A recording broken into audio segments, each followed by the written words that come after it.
All right, welcome back to None for the Road. You're back with three bozos on the bus driving through this thing called life without alcohol involved. We're going to make lots of stops along the way. Who knows what's going to come up, but we'll see. We don't know. We don't have a script. It's fun. It's more fun that way.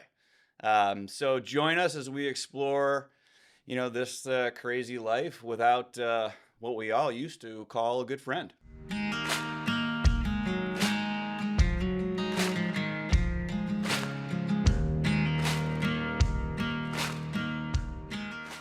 I've got None for the Road merch on right now. So Get out of you here. guys are gonna Seriously? be a little jealous. Yeah. Wait a second. Little Where jealous. did this come from? Bro, you get merch before podcast. You got to have the merch. You got to come out strong. You got to, promote the brand, be ready.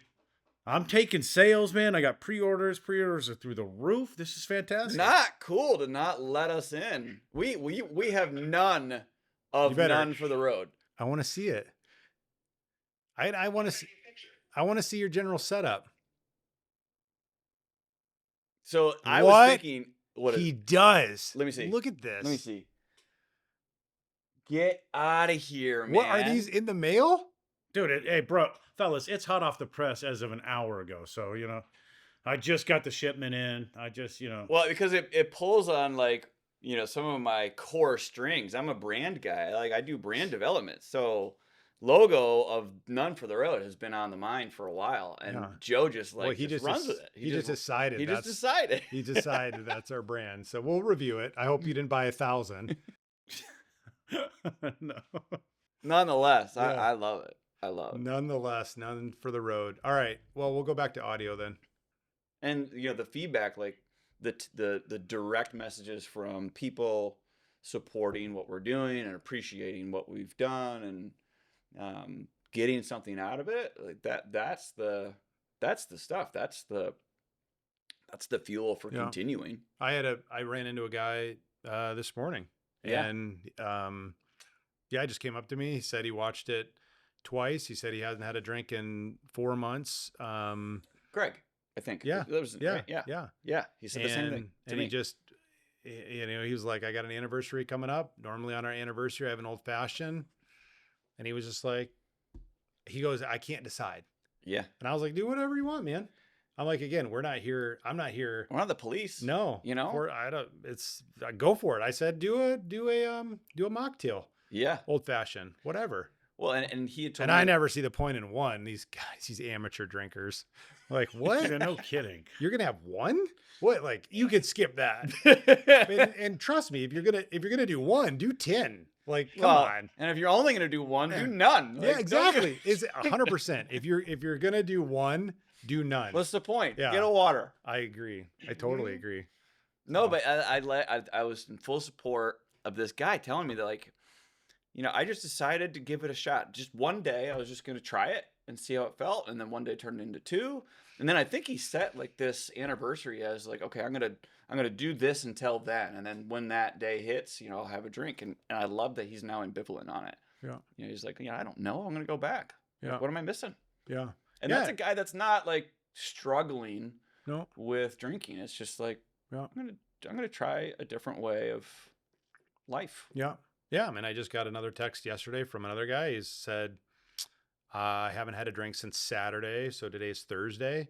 And he wrote one day at a time, but I know he'll drink today and he'll drink Friday and Saturday. But again, it's like he feels this need to check in. And also he's proud of the fact that he took 4 days off. And that's great. Yeah. That's cool. I don't respond, but again, because I don't feel that need to tell people not to do it at all. It's not on us to do that. Yeah. And that's not what we're doing here anyways. Or at least it doesn't feel like that's what we're doing. Yeah. Yeah. I'm trying to think. I mean, I really have had a decent amount. I would say, at least 10 people personally that have reached out to me and just said, man, that really was impactful to me. Yeah. Thank you for doing it. Do more. Yeah. And so in part, that's why I think we're back trying it, again, and whatever this format ends up looking like, we don't entirely know. We just know that so many people want to do what we're trying to do on a daily basis, and they just need a little bit of a nudge. Yeah. And I feel like that's where we're meeting people. Yeah. And I think people appreciate just the fact that we're talking about a subject that is becoming less taboo. You know, whether or not they're going to try the non-drinking lifestyle, they need to not drink, or they plan on drinking every day. Like that's inconsequential to their support of what we're doing. Just talking about it. A subject that's usually not necessarily hush hush, but still a little hush hush.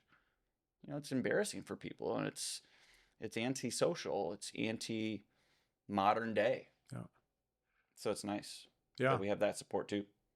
I just, and maybe it's because I'm doing this, but I would say for the first, if it just happens to be the timing of me not drinking, maybe it's just, I guess ironic. I don't know if that's the right word, but suddenly I really feel like there's a movement right now. Simultaneously to me, Yeah. like I like to think I stopped drinking, and so did the world suddenly because I did it, that everyone else just suddenly chose to. But then you realize, like, you know, listening to a podcast like Josh Brolin, Right. he's been sober for a very long time. Right. You know, these other guys that I'm finding out, I had no idea that they were sober. At the same time, I will say there is a movement talking about it. And I really do see that. I see more and more guys. There's nothing dedicated to it like this show, but I definitely think on these other podcasts, the question always comes up. If that host found out that person got sober, they ask, they say, and tell me a little bit about that. And they'll do 5 minutes and then they kind of move on. But it certainly is something that I'm like realizing that people want to talk about it. And it's it's becoming a badge of honor versus sort of like shame. Yes. Or like loser. Yes. You know, it's like, cool, man, way to go. Well, and for someone that's in recovery myself, you know, that being a point of pride, like we got to be a little careful with that, but it's really refreshing to see in the public to where like people aren't afraid to ask about it now. And people are also not afraid to talk about it candidly. You know, to where it's like, I am a little bit proud. There's healthy pride with, you know, the fact that yes, I've made this decision. It has bettered my life. And if I hadn't, my life probably wouldn't be as good today. You know, it might not be in shambles, but it's like today it's better. And it's because of this. Yeah. You know, then all the way to the guys like Downey Jr. and Brolin who are like, I'm sober for very specific reasons. I needed it. And I'm very okay with talking about it. Yeah. It's awesome. Because I feel it too. There is this movement. You know, you go to restaurant upon restaurant now, mocktails are just a staple on the menu, and that corresponds with the movement. Yeah. This is becoming a mainstay. And teetotaler bars that are more successful than alcoholic bars. Literally, they're making more money. Yeah. Than, you know, off of syrup. Yeah. Basically flavored. The margins are probably better too. I know. I was like, that's what I'm saying. I'm like, I kind of want to open one of those. And Joe, you've gotten some really good feedback from this thing too. Have I? I've seen a couple things that Dave sent, but that's it. I haven't seen much other than what Dave sent. What are some of the people that you know that has seen it tell you about it? What's their Or did you share it? You're not sharing it, probably. I never shared it. I didn't. It never was on my. I just never shared it. I haven't heard anything from anybody that I know. I don't know. I didn't. I guess I didn't really know what the game plan was. I didn't. Was I just supposed to? Yeah, I don't know. Like for my work Instagram, like, do you post it there? I'm not really on Facebook. My YouTube channel is more just a place to show clients unlisted, you know, versions of videos. So I didn't really know where to post this. No, I mean, I think we should do a show and try to keep it a secret. I think we should just do it just for the three of us. I think that's probably a good idea. Yeah, that's what I thought you would say. So. I'm just so glad I'm right in line. You have a personal Instagram. I see it. You post pictures of you and the kids and your wife. Isn't that on Instagram? Oh yeah. Yep. I mean, that's all I did. I don't know how many, followers, but it is crazy. Like I posted it and I got messages from people that I was like, whoa, Same, that's, that's wild. same. But, you know, But actually, it brings about a question for me to you, Joe. How transparent or forthcoming without provocation are you about talking about your own sobriety? And there's not, I mean, it's not a judge driven question. I'm just curious because some people are quite private about the fact that they've chosen a different lifestyle. They don't drink. They're actually in recovery. They're sober, not just like not drinking. And it's a private thing. And that's like that. I mean, I support that incredibly. But it's subjective. It's individual. yeah. Joe, what's your appetite for telling people? Oh, I'll tell it. I don't go around bragging that I don't drink. I don't hide from going over to people's houses when they are partying or drinking. My brother's having a big birthday party this weekend, and everybody will be hammered. And of course, we'll go over and hang out. I have no problem with that. But no, I don't. It's not a name tag that I wear every day. It's like, hey, bro, I stopped drinking. Hey, that's not it. If people ask or if people, oh man, I love sharing. I love talking about it's kind of, I guess it's kind of like, I don't walk down the street and say, hey guys, I edit videos, I shoot videos, I do all this. Well, nobody asked me. Nobody asked me about what I do. Like if I'm in a friendship and somebody's like, hey man, I'd love to know what you do. I'm like, oh, I've done video production. I do this or that. Yeah, I'm not ashamed of it at all. I think it's the greatest thing I've ever done, and it's the most freeing thing. But yeah, I don't go out of my way to share it if that makes sense. No, it No, does. it does. Yeah. I was just going to make a comment that I somehow, I don't know where it comes from, but maybe for my own personal accountability, I have found myself like sharing it almost wildly, like not, and it's in it, but I do it in such a way that I just somehow, I look for opportunities to somehow share it with people, just total strangers, like total strangers. An example, 2 days ago, I'm at the hardware store and I'm in there and I am talking to the owner. And then this other guy comes in and he's standing there. We're all just kind of drinking the coffee that they have for free there. And I said to the owner, Tim, I said, hey, Tim, have you ever thought about getting like an espresso maker or selling coffee here or anything? Cause I can't find a cup of coffee anywhere near this hardware store. He said, no, people keep saying it, but I won't do anything. And so I said, well, I kind of liken drinking espresso to when, you were a beer drinker for years and then you switched over to bourbon and you realized, what have I been doing this entire time? Like, why have I been pounding beers and drinking 16 beers when I could have just drank 5 bourbons and just like cut to the chase, right? Like when you're a coffee drinker and you discover espresso, that's what it feels like. Cause it's just espresso. It's made right, it tastes great. And, you get a quicker kind of caffeine buzz. And I said, but I mean, I'm sober, 7.5 months. Owner goes, I'm 3 years. This drywall guy goes, I'm 2 years. And we just stood there and talked for the next 30 minutes about our sobriety. And I believe that, the universe or God or however you want to look at it will kind of create space for this and also kind of wink at you in that you made this decision to do this. And he's going to come and you're going to get these kind of encouraging moments. You're going to realize those 2 guys, I'm pretty sure would have never shared that information. Not judgmentally, like Joe, you're saying you just don't go around saying anything, but I think there's a lot of people that are proud of it. They just don't go around saying anything. So I'm the guy going around like, hey, 7.5 months. Cause it makes me feel kind of like proud of what I'm doing, but all at the same time, reminding myself and speaking it out loud, I'm not drinking anymore. Because if I keep something too secretive, I find that I can slip back into something. So, right, it's just exposing something to the light, right? Like, here it is. Here's what I'm doing. Now you two know that I don't drink.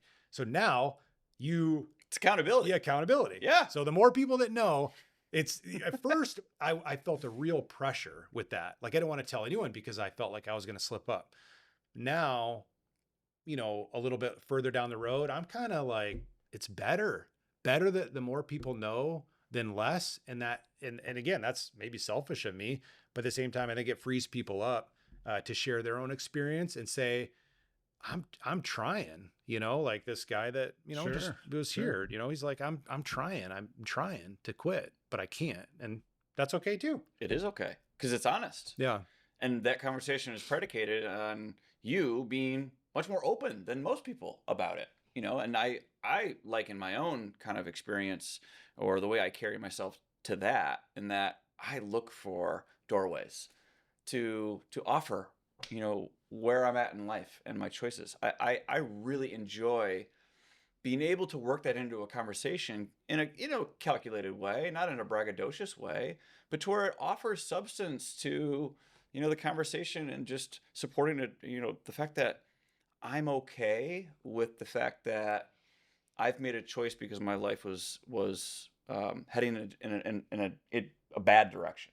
I'm okay admitting that, and by way of doing that, it kind of supersedes that shame that's attached to the struggle. I think a lot of people struggle with that go through recovery, is that shame portion keeps people silent, and secrets keep us sick, that whole thing.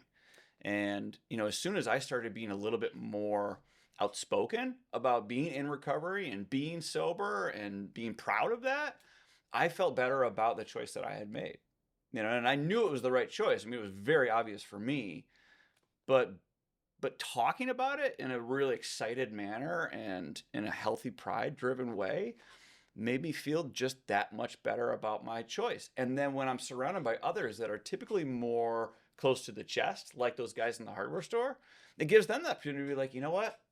Me too. I'm 3 years. I don't really talk about it that much, but man, isn't life better today? And I think like maybe Joe's more like those people in the hardware that like, he doesn't go around looking for opportunities to talk about it. That's okay. That's cool. But I think it's nice when those kind of people encounter those like us that are more like really eager to bring it up in the conversation. And I think that's what this podcast is really going to do for people that are going through this quietly. Like thank God for those guys. They're talking about it. And it makes it easier for me to say, I'm actually one of them too. I'm sober, and I'm not afraid to admit that. Yeah. It's okay. Yeah. It's actually cool. And thankfully, with what's going on in society, it is becoming more cool. Yeah. It's kind of like faith or, whatever religion you practice. It's not like you go waving that flag around. Some people do.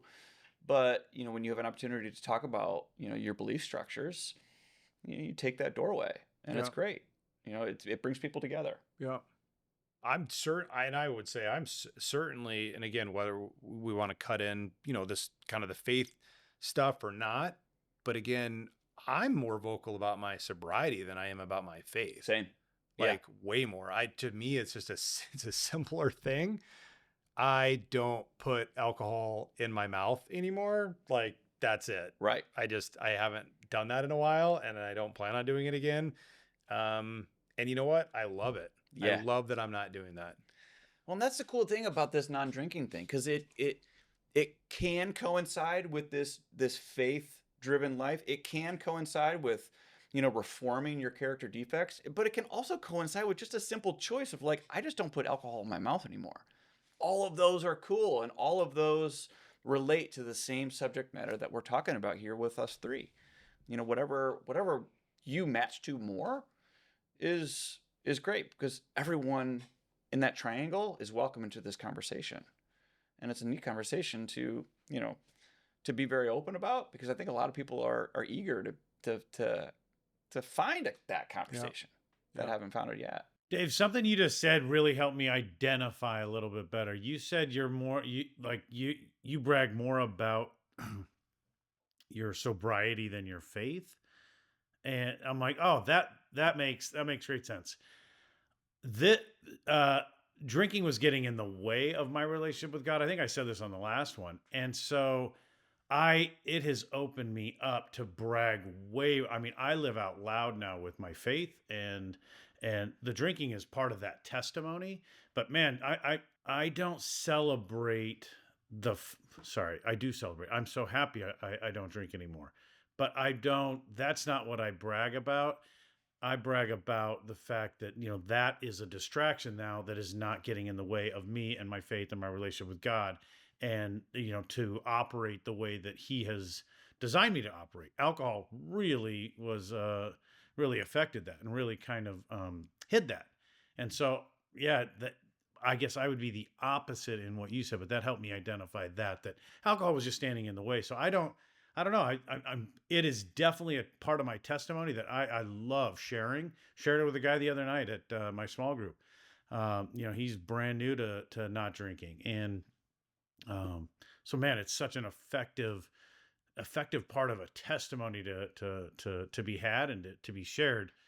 But that's not, to me. That's not where the testimony stops. The testimony keeps going towards Jesus, and I think that that's where I think I land, and that's where, or either start and land. I'd brag on that, I guess. I love that.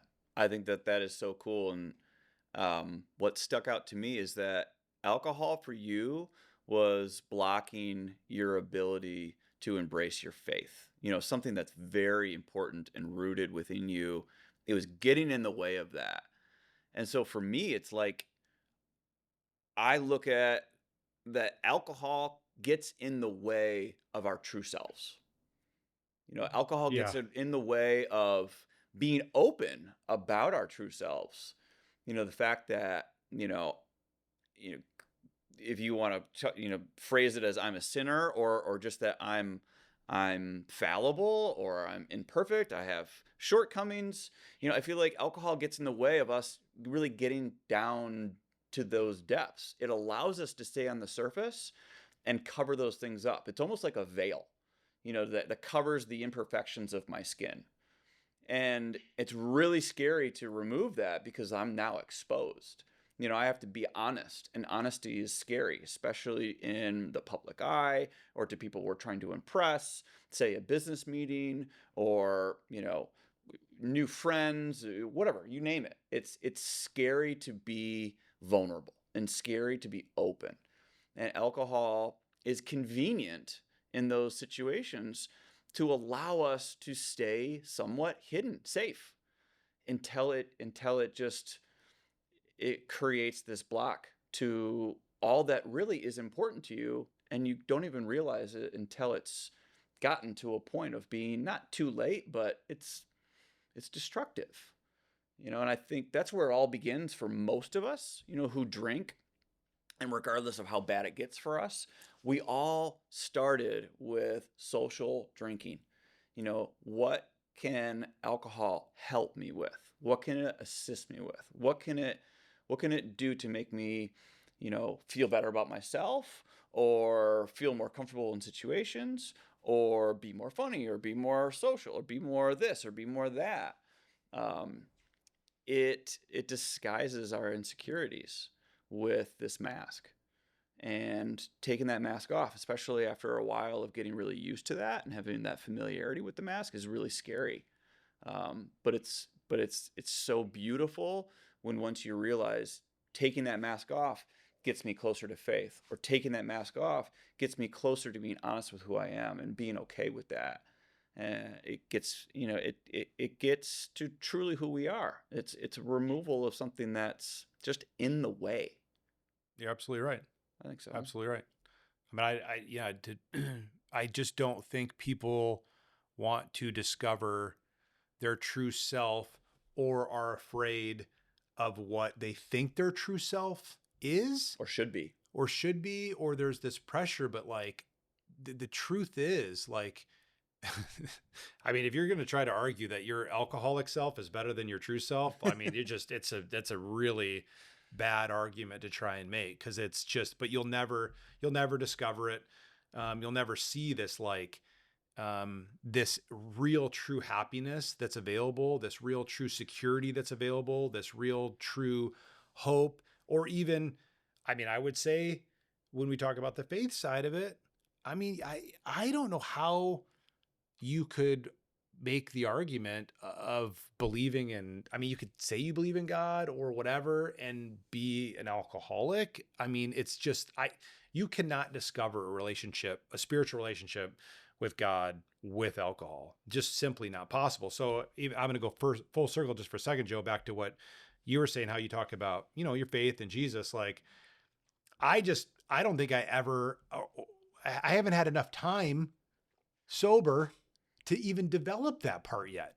So I'm like developing this part first, like, and then, but I'm also like discovering like this spiritual side of life and a relationship with God. But that was basically non-existent, Right. And so now, but I have realized that I have gotten a little bit braver with talking about some of that stuff, but that never would have come up ever prior to Yeah. in drinking. I was enough of like, I'm enough. I'm honest enough with myself not to play this like, duplicitous, like like, oh, I go to church. I'm like, no way. I'm very honest with myself. Like, I would most likely say today, if I died, I would not go to heaven. Right. Like, I mean, just based on the data, kind of a deal. Like, I'm like, I don't know how you could argue that we can get into that, but See, mine. What I mean, I in the middle of my drinking, I still. It was the conviction of the Holy Spirit that was saying, I have more for you. I want more from you. And there's a greater life, but this is just in the way. So, I mean, I had these conversations with God all the time. And it was conviction that finally, God just was waiting, but I tried and I tried really hard to have that relationship with God and, with some success. But he said, there is so much more for you, and this is just in the way. This is not allowing me to flow and really have access into your heart. This is not a lot. This is a blockade. I said this last podcast, you are serving only this. This is your idol. This is your God. And so I was in a struggle, a spiritual struggle, because I did serve God. I did have that relationship.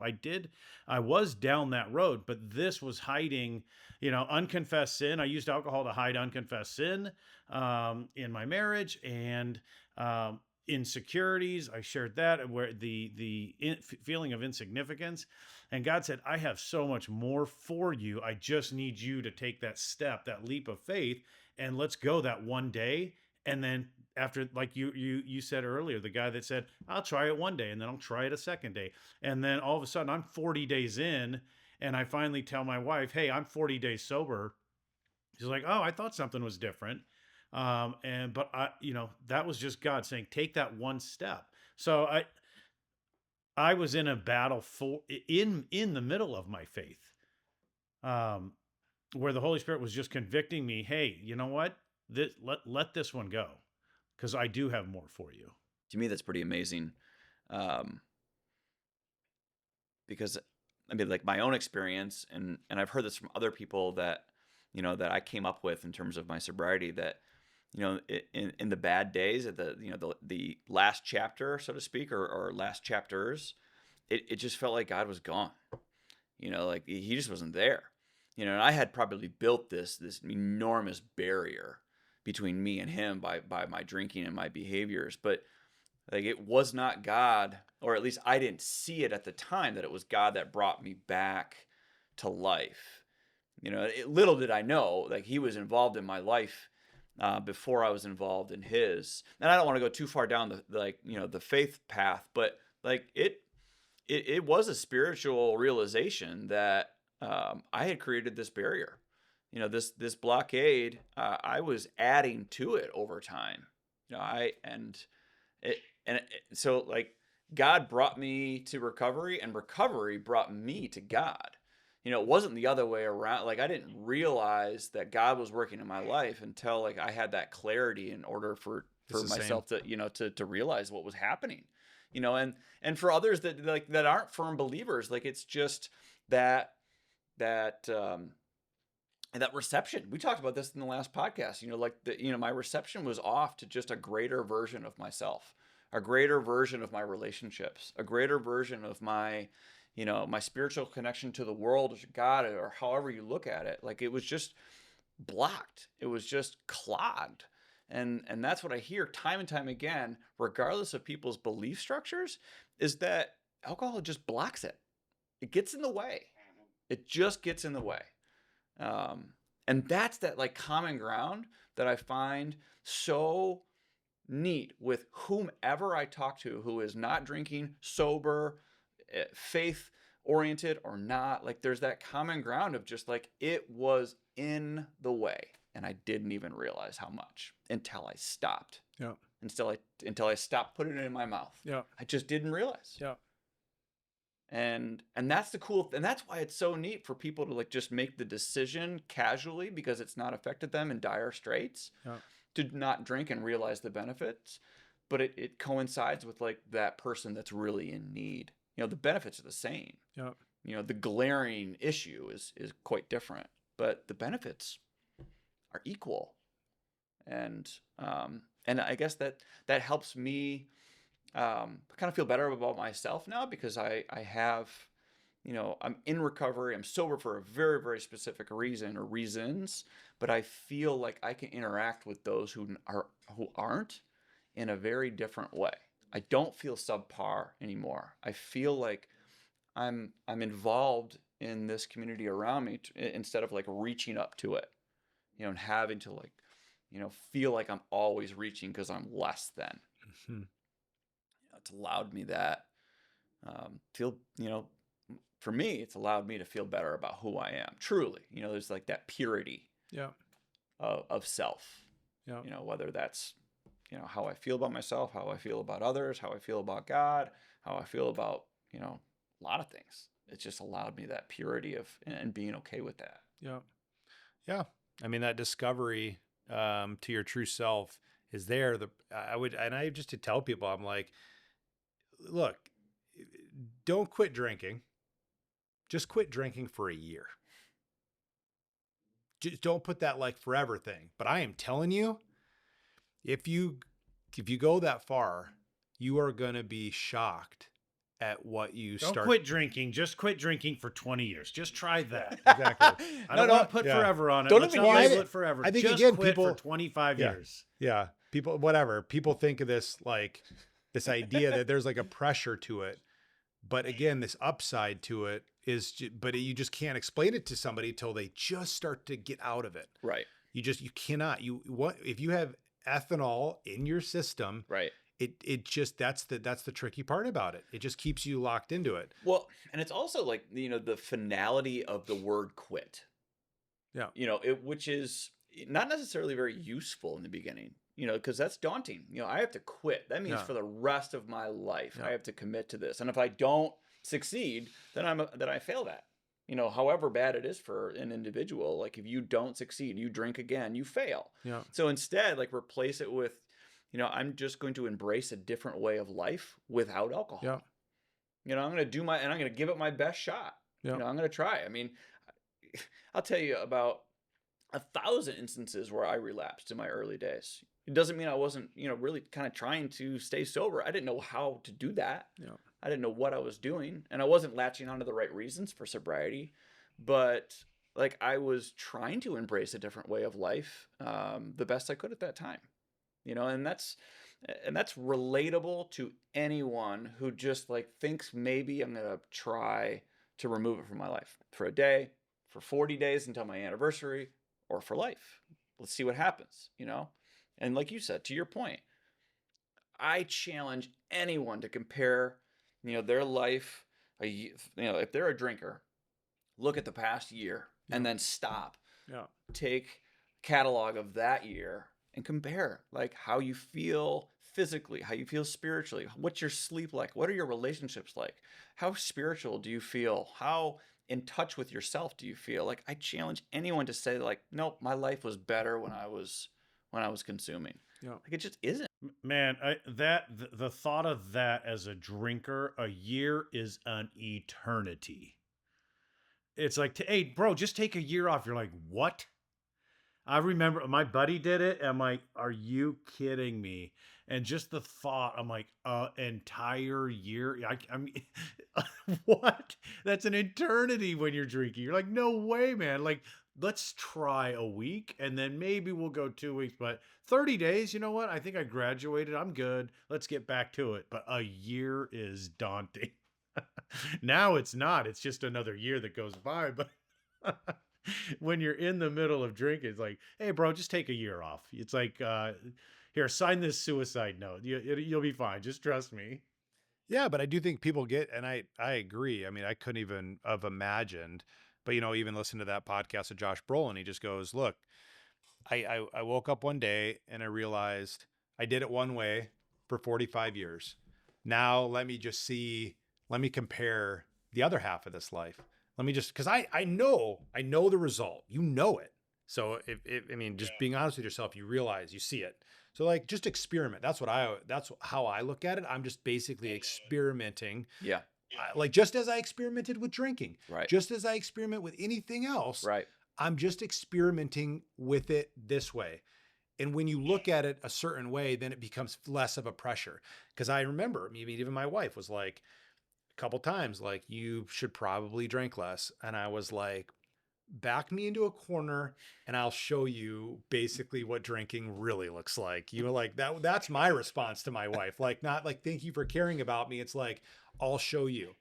And that's, but she was just patient and patient and patient. And literally like Bless her. 2 years later after, she said that, she just kind of waited, and it was everyone's timing is unique, but I was like, I gotta, as brave as I am to try everything else and do anything else, how am I not brave enough to experiment with this? Right. It's ridiculous. Let's go. Like, you can do this, you can do anything. And so that's where I'm at. Well, and the idea of trying it, like you said, takes mostly all of the pressure out of it. But at the same time, it illuminates the benefits much better. Instead, instead of like comparing it to perfection of like quitting, stopping for good, you are just only giving it a shot. You're just seeing how it feels. And when it feels good, that little tiny good feeling is just so much more glaring when it's not compared to this point of perfection or this eternity or this finality. You're able to realize the benefit, and that's why those small increments are so effective. Just see how it makes you feel today. Cool. Did it feel good today? Great. Let's give it another shot tomorrow and see how that goes. And those little accumulations of I feel better and I see the world in a better way. Yeah. They build. They do. And over time, that's why, Joe, like years now don't feel like an eternity. Years then do, just because it's relative. Yeah. Like, I celebrate every year because it's a big deal, but it doesn't feel like it's a big deal. It just feels like it's another day. Yeah. Because it is. It's just one more day of accumulating that positive aspect that not drinking has provided and continued to build upon. Yeah. It's not a plateau. It's like it continues to go. Yeah. There's no finish line. There's no graduation. And that's what life is, right? There's no you don't reach a point, in life and you're like, I'm done. That's it. Yeah. Well, sometimes I wish I could just, retire to an island and just like say, that's it. But, but it just like keeps adding to what you've started. If you look at it in a small way, it's like the whole elephant, like how do you eat it? Yeah. I mean, that, and just looking back to just this, on these last 7.5 months, 8 months, I don't even know when I met, but just like, I'm grateful for every day that I didn't drink. I could never have said that. I could have never said, oh man, I'm glad that I drank. I'm glad that I drank that day and that day and that day and that day. and so it's fun to be able to go, I really am proud of that. I'm really grateful for that because I know that there were all these things that took place in my life and opportunities and just connections and all of you can see it. It's crazy. All the things that just start unfolding to you in your life when you get rid of this one thing. And you will never discover those things until you try. I promise you, it's not possible. And those are the things that you just go, wow, I'm so grateful that I'm doing this because I would have never seen any of this. None of this would have ever happened. Yes. And, again, I have to keep telling myself every day that on my deathbed, I will not be laying there going, man, I wish I had drank more. I just will never say that. I will always be thankful for all the days that I didn't, because I was able to see something and experience something different. You're so wise, Dave. You're so wise. I'm gonna come visit you on your deathbed and just dump a bottle of Jack down your throat. You're so awful. You are awful. Oh, it's good. Awful. It's just when my legs and arms don't work anymore, Yeah. you're like, haha, Gotcha. Hey, bro. I got you. And I would expect you would do the same to me. So, Oh, that's funny. how's your Dave? Give me an example of how's your marriage improved over the last 7 months, 8 months. Yeah, I mean, there's no way around it. My marriage is better. It's improved. I have a quick or a short fuse. I overreact. I have a fight or flight nature that's problematic. I think alcohol just made that worse and worse and worse and worse.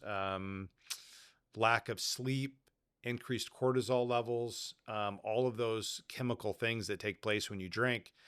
Ultimately, it's just impossible to be a better person. And so all of that gradually is getting better. Of course, I've just ingrained this sort of behavior into my nature, and I'm breaking that. But it's much easier for me to not make excuses for it, to not justify it. And just again, with my wife or my kids, just being much more willing to apologize, to just say, I made a mistake. I make mistakes. Will you forgive me? Give me another chance. But yeah, I mean, if you were to ask my wife, I would put money on the fact that she would say our marriage is significantly better. And yet we still go to therapy. We still have to, we need to do that. We're still going to have, our issues, but it does become, just becomes easier. Everything becomes easier when you don't drink. Yeah. Everything. Well, Dave, it allows you to deal with just the issues, right? You say, oh, we still have our issues. It allows you the clarity and focus to deal with just the issues, not the issues and you being a drunk and adding that extra layer of arguments, of comments, of this or that. It allows you the freedom to just deal with the issues between you and your spouse. Yeah, absolutely.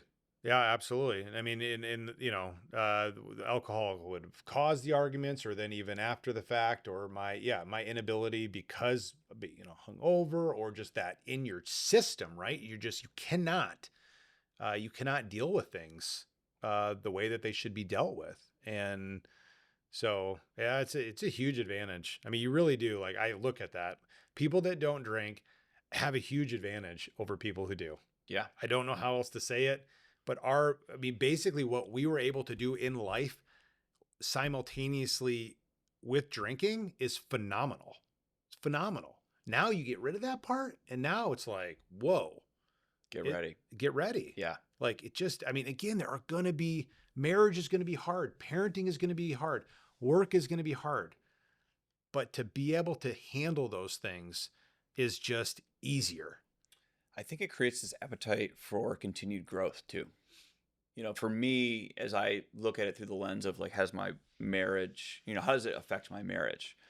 And it enables me to look in the mirror. It creates this this desire to look at myself and see where I can improve. Where can that growth happen? Where am I slightly deficient that I can work on? As opposed to like finding excuses, blaming others. It was the circumstance or the situation or this, that, and the other, and I'm still good. Like I really don't need to look inward. That's where I see it rearing its head within a marriage. Is that it's not like I'm waiting for my wife to kind of like, you know, fix her or fix the situation. It's not up to me. Like I play a part in shortcomings. And that the honesty with that, um, it it welcomes the opportunity to grow, to work on myself. And I think that that's crucial within a marriage or within any relationship, is that you have to know that you're going to continue to learn, you're going to continue to make mistakes and learn, and you need to learn from them and just push forward rather than, the convenient pointing of fingers. Um, I think there's something else that was on my mind with that too. Um, and I lost it, but yeah, I mean, for me, um, the way I used to be, I never would have looked in the mirror. Figured out like where am I going? Where am I going wrong? Where's my part in this? Being accountable and being eager to be accountable. Like I would have never broached that. And I think having an appetite for that just like makes me want to be a better person continually, not just today or within this argument that maybe I'm having with her or maybe this challenge at work. Like I always want to keep improving. It's again that blockade, like it's removed. Like so, how far can I take this? Yeah. Yeah. You I mean, know, drinking is, I mean, it's delaying the inevitable. right? I mean, either death or self improvement. You just can't, like, you're basically going to do this thing until the day you die, not necessarily from it, but just you will not experience I, personal growth at the level in which you're capable of. It's true. I completely agree with that. I think you you break through the ceiling of the limitation that alcohol once put upon us, Yeah. and you just realize that there's just so much more potential of enjoying life, not like even achieving things, but just like in like pure enjoyment of our surroundings, of our people, of our life, of our world, of whom you call God. Like you just have this greater, lease on appreciation that I just think is so limited when you're using that drink. It just, it creates this, more long game perspective that is attended to on a day-to-day basis. Simply put, like I look down the field further rather than just this short-sighted, Yeah. let's handle this today or, Yeah. Well, it's a selfish act, right? yeah, This is what I need right now, today, and every day. This is what I'm going to do right, to make me feel better. right. I read something in a book this week, and it was talking about You read a book? Dave, I am a changed man. Uh, it's a we like I underlined the line because it's like we amuse ourselves to death, and it hit me when I read it. I'm like, oh, that was what I was doing. I was just amusing myself every single day. I was just doing whatever I could to amuse myself, and drinking happened to be it. It's like I wanted to be amused every single day. I wanted to have a party, whether that party was just me, which I was fine. I was fine having a barbecue by myself party, no problemo. But just the line, amusing ourselves to death. It was in a chapter where talking about monks and how they would they were required to carry three things around: one, a candle; one, the word of God that they were reading; and then two, a skull of a dead monk. And to the skull was there to remind them of where they're going to be one day, and to treat every day, like take full advantage of every single day. And when it's talking about amusing ourselves to death, like I was so wrapped up uh, in just today and having the most fun today with drinking, And then it's like tomorrow I'll do the same thing. That'll be so much fun because the party, I'm gonna have a new party tomorrow. I just thought that was it. For some reason, it just stuck out to me. Amusing ourselves to death, and I was just going down this road where I was doing nothing. There was nothing of real value. There was of in my life that I was working towards, aiming towards, uh, other than amusing myself to death. Yeah. And I mean, So again, if I don't know no, if that means anything to you guys. No, it yeah, it's totally does. I perfect. mean, Look, I mean, I was going to say it again, if if it's all meaningless, right? Let's just assume it's all meaningless.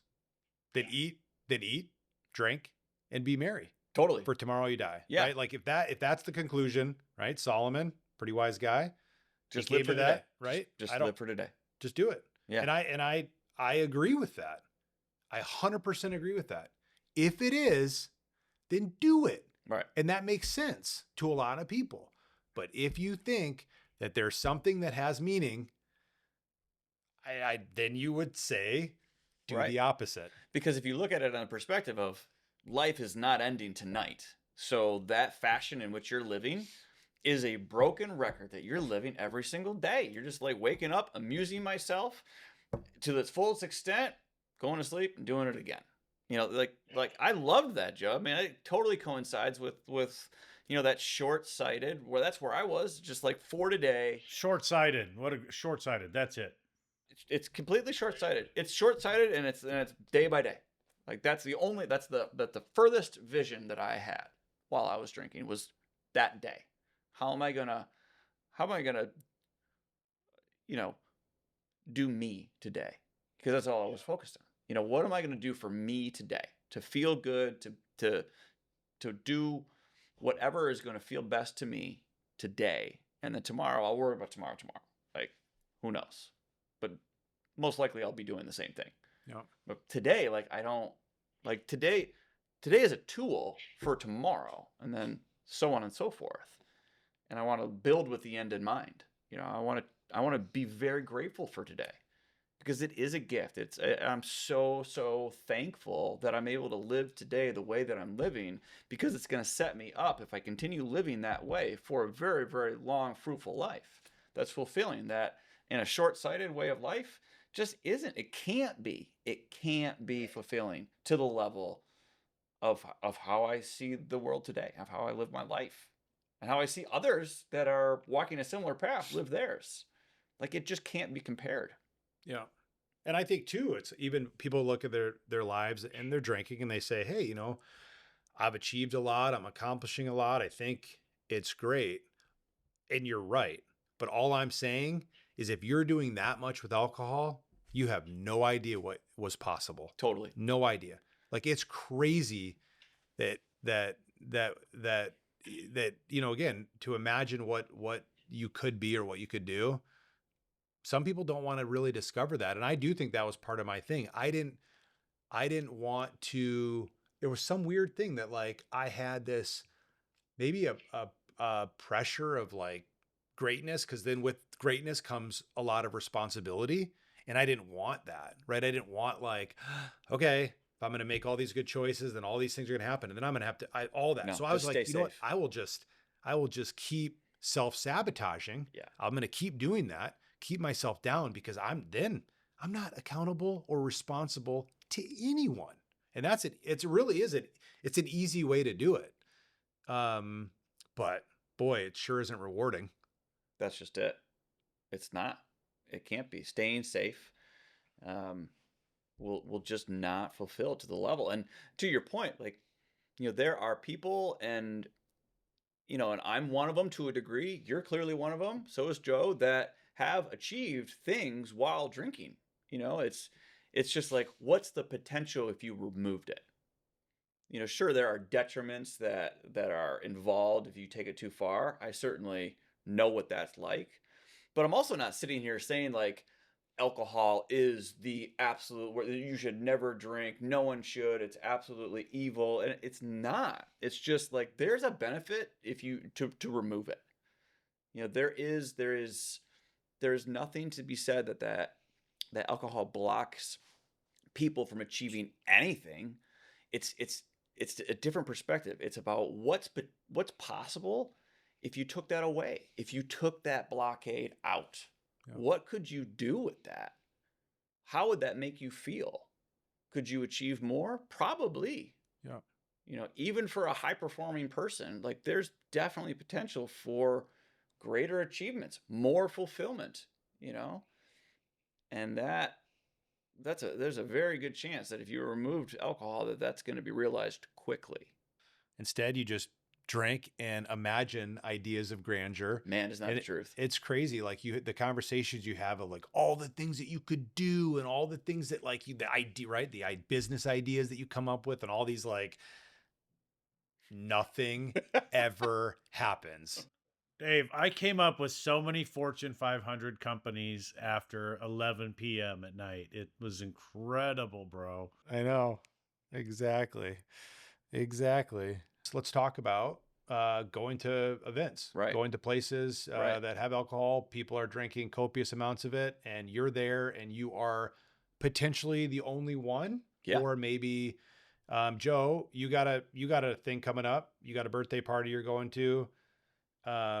Maybe even speak to the future. What do you think that experience is going to be like for you? Yeah. You know, the yeah, the whole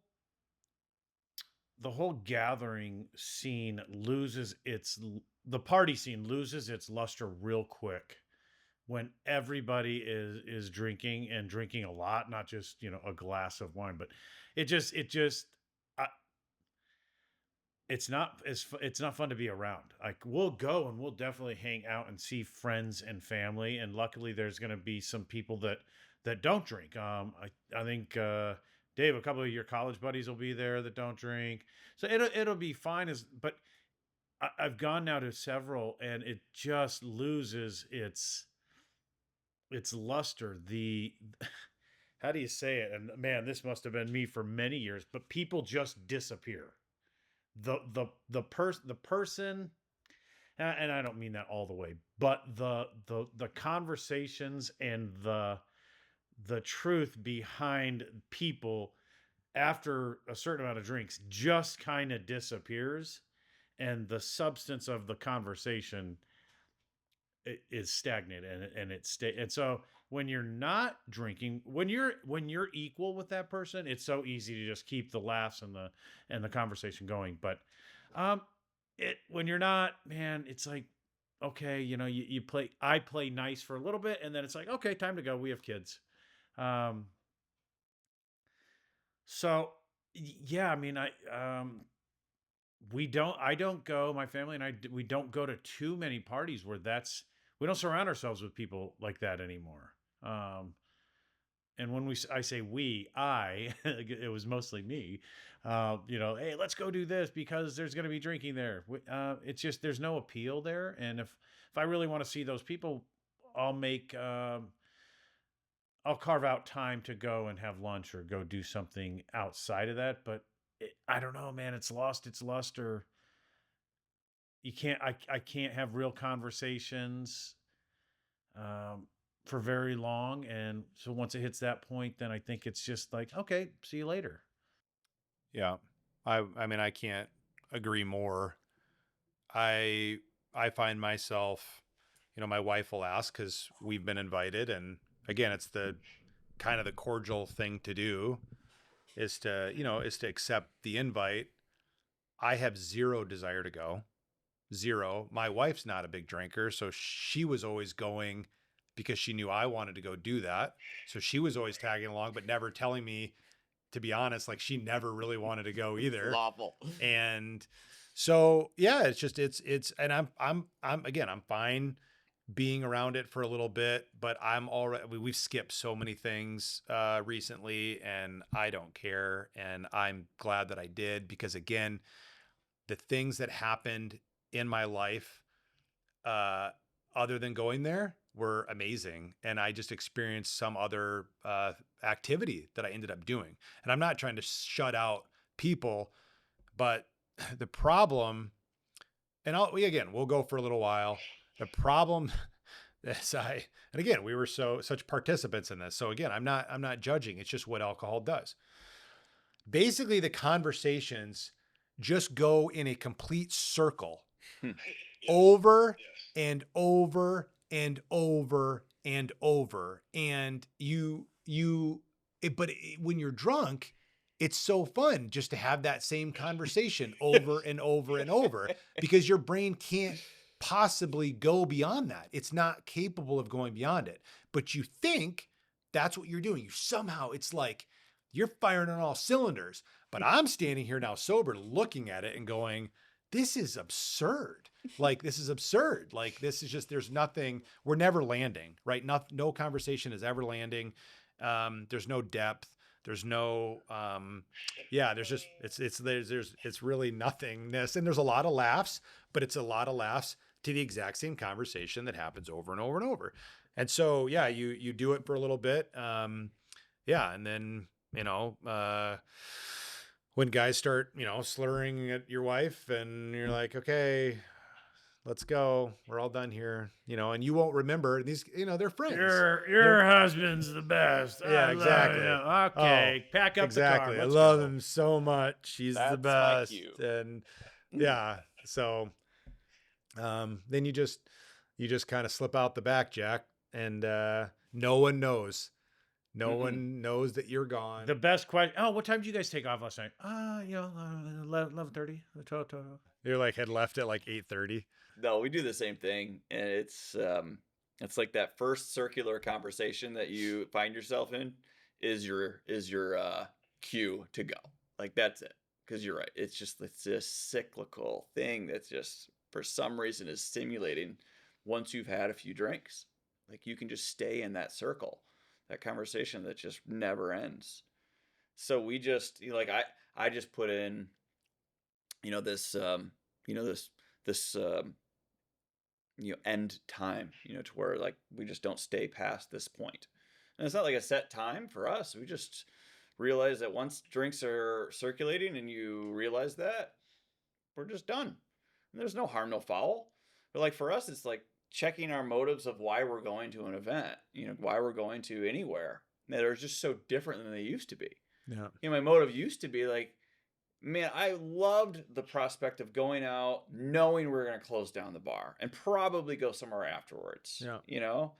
But my motive was like, just get hammered and socialize and try to pick up women and just self-amuse that day to its fullest. And it's just about motives now. Our motives now is to go for the connection, go for the people, have great conversations while they can still be had. And then then once that, that point hits, and it's pretty obvious when that moment hits to where it's just like, okay, people are now 3-4 deep. It's just not for us anymore. Yeah. We've hit our limit, and that's okay. We duck. And like you said, people don't notice that you left, and, and also another point is people don't notice that you're not drinking either. Absolutely. I've noticed. 100%. And I don't posture like I am drinking. I'm a big club soda guy, and I have a club soda in my hand at an event, for an hour. I'm milking the same one, and no one asks. No one cares. I always just I go to the bar, right? The bar, and I just say water, rocks. Same. They're like, right. That's what I want. I want water on the rocks. And that's just a fun way I get to order, because that's what I always said, bourbon on the rocks. Right. I want water on the rocks, and I'm excited to to have that. No one cares. Yeah. I deal with a lot of people in early recovery, and I think that's one of the biggest daunting aspects of embracing not drinking is like, what am I going to do? What am I going to tell people? People are going to ask, they're going to wonder. That doesn't happen. Never. It just doesn't. No. And even when that question is asked, like I got a guy that's, he operates in the professional world and does a lot of business meetings because he's in sales.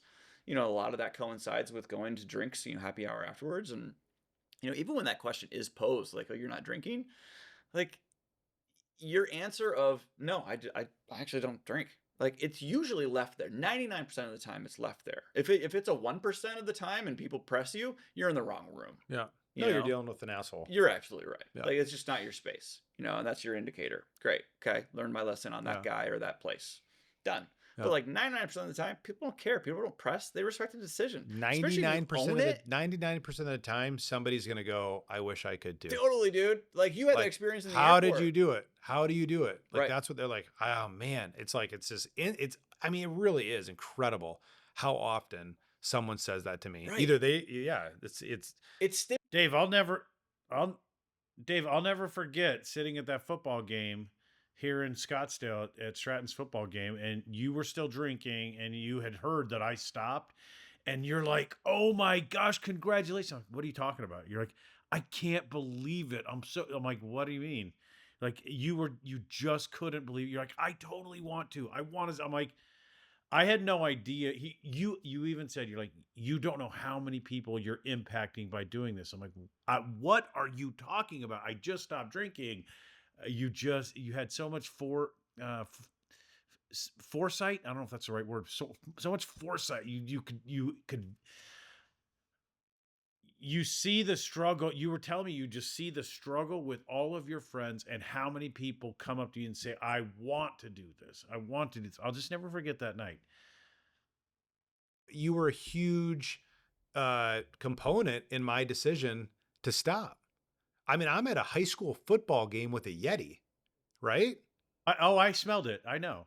Yeah. I mean, that's what we do. And I was just like, I couldn't believe it. I just couldn't. I couldn't believe it. Joe, like Joe's the guy. Like Joe is the ultimate party. Like that's it. And I'm like, but again, you were braver than me. And I really was like, whoa, like it was a huge impact on me. Huge impact. Like I would just put you and Bradley Cooper as the two people who influenced me to stop drinking. One is much better looking, but and that's Joe, of course. Yeah, exactly. Right. Yeah. Right. But that's why it's so important to like freely offer this I know new lifestyle. That's what I'm saying. You know what I mean? Like Joe, like he was a champion of choice, is what Yeah. he was for you. That's enormous. He led by example, Yeah. and he didn't even realize that he was doing it. Yeah. You did it for yourself, and you inspired someone else to take a look at Yeah. possibly doing it for them. I would say this, Joe, like I know that you don't go around like telling people, but I'm telling you, you're the kind of person and personality that it's like E.F. Hutton, when you say it, people listen. And if you just keep telling people this, I'm telling you, man, you are going to be blown away by how people respond to you. Like it's just, and the same as the show. Yeah. People that listen to it, they basically are like, wow, Will and Joe are really good. And I just kind of go, oh, That's not what people say. Oh, that's cool. They're great. Well, listen, they're really great. I'm walking away from this episode with a new challenge to do so, to like keep it less to myself. Like I'm not saying I don't share it, because I do. I share it with whoever wants to know, but with with being inspired to share more, and to like what you just said, Dave, like that's what I'm walking away from this show, having been inspired, educated, and encouraged to say, hey, you've got a testimony, and share it more. Well, I think people are looking to hear that, whether they know it or not. That's, I guess, my biggest takeaway from the feedback that I've received on our first one, is that people want to latch on to those talking about this with conviction, with commitment. Like that guy in the airport that you ran into that was so amped up about your choice on stopping. Like, if you would have said so, that you weren't drinking, with ambivalence and like real shy about it, and he probably wouldn't have latched to that. I think people are eager to jump on to that prospect or that vision, or just that, quality of choice, or the choice in general, whether they realize it or not. I think people are looking for those to lead the way. I'm being like, hey, I don't drink. I'm proud of it, and I'm not shy either. Yeah. Yeah. And I think that's so cool to like push a challenge, so to speak, on Joe to I don't even be a little bit more candid. I don't, it's like, again, that right? I would have felt the pressure if somebody told, if Joe, you're like, oh, go share your faith. I'd be like, not going to happen. But thanks for telling me to try. But I think you're chosen. I think, Will, you're chosen. And I think there are certain people right now in this time, in this universe, that are chosen. Somehow we had this ability to stop putting this in our mouth. And now, I don't think it's by chance. I think it's because we somehow are going to help other people. Yeah. And I think that's how this is going to go down. And that's what we get to do in this lifetime. How cool is that? Other things as well. But like, this is, because if I was to look at like people that I know and like and respect and would have influence over me, Joe, I would pick you. Like, that's who I would choose. And so like, that's how it is, So, yeah, I don't know how else to say Well, it. Dave, I That's can't awesome. I can't quit you either, Dave. Yeah. You complete me. Yeah, Different podcast. exactly. Yeah. No, Well, I love that. I think we need champions for this, I think we ourselves, and then just we as people, I think we need champions to, continue this movement that we see already beginning, to keep it going. And thankfully some of these celebrities are those champions too, that will inspire others, that take notice to these influential people saying, I'm sober and it is 100% not just okay, but cool. That, it doesn't just have to be a celebrity. That can be us. And we're already seeing the impact by just three bozos on the bus talking about how this has benefited our lives. Yeah. People are taking notice to that. Yeah. And I think a lot of them are probably a little bit surprised in how much notice and attraction they've realized towards this has occurred. Yeah. Yeah, I really do. I think this idea, just the word experimenting, just keeps kind of coming back to me. And this idea of like, you don't have to say it's forever. Right. Just experiment with not putting this in your mouth. Just experiment. Just try it just as you did with it or anything else, and just see what happens. And then you can be the judge. You can go back. You can go back. You can always, they're not going to stop selling alcohol. Like, this isn't like this. We're not going into prohibition here. Like, this is going to be readily available for the rest of your life. Fully accessible. So yeah, that's it. I like that. Just experiment. Just try it. Yeah. Just try it.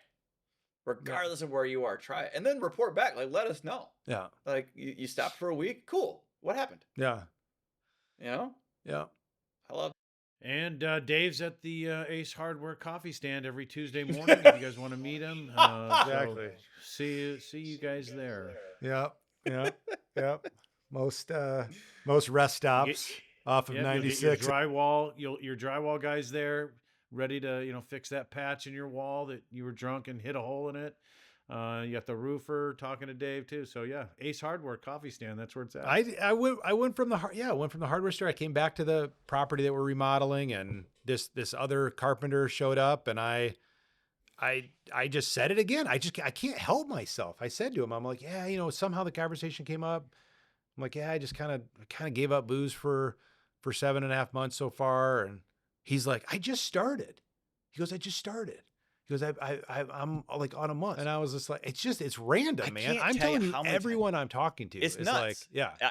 I just can't tell you how many times that's happened. Yeah. To where it's like, it just falls out of my mouth, and they are like, yeah, I just started, or my mom's sober. I grew up in a sober, like, it just is everywhere.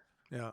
And that's cool. really cool and refreshing. Get ready for Joe. You just got to wear the shirt to the party, and then just see what people say. None for the road. What is the back? Does the back say anything? Not yet, but I know. Yeah, a shattered bottle. yeah. Ooh, Dave, man, getting into the design game. Yeah.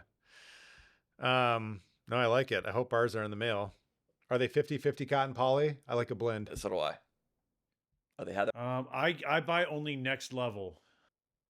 Is that the brand? That's the manufacturer. I think it's either the tri-blend or it's the 50/50. They should be in the mail. I mean, just keep waiting any day, I think. Dave, you're a double XL now? Yeah. I will say that everyone, and again, this is, I mean, I don't know how I feel about this, but everyone keeps telling me how good I look. Yep. And that I'm happens. like, it's weird. Yeah. And I don't feel like I haven't been working out, or I haven't been like, I don't feel like I'm getting stronger, but I definitely feel like, just there's a lot of benefits to like, I still struggle with sleep. Yeah. Like last night was a rough one, but I'm very grateful for the 4 nights before that I did really well. And I kind of go, it really is the hardest part of this for me that's taken this long, to kind of turn the corner on it completely. Because when I do, man, I am like, I told my wife, like, I'm unstoppable. Like, that's how I feel. Like, I feel like Bradley Cooper in Limitless. Like, that's right. He's in that, right? Yes. That's Yeah. how that's totally kind of how agree. I feel. And it's such a fun feeling. But then when I slip back into not sleep, that's the exact feeling I had when I drank a half gallon. I was just going to say the same thing. I could. Like how the feeling that I had then, the feeling I thought I had when I was super lit, being just unstoppable, which I wasn't, and I was probably making no sense whatsoever, is the pure feeling that I feel now. Yeah. Like I can do anything. I'm just on fire. And I'm aware of that because I'm sober. Anything else closing? Was that good? Dude, I love it. Love talking to you guys.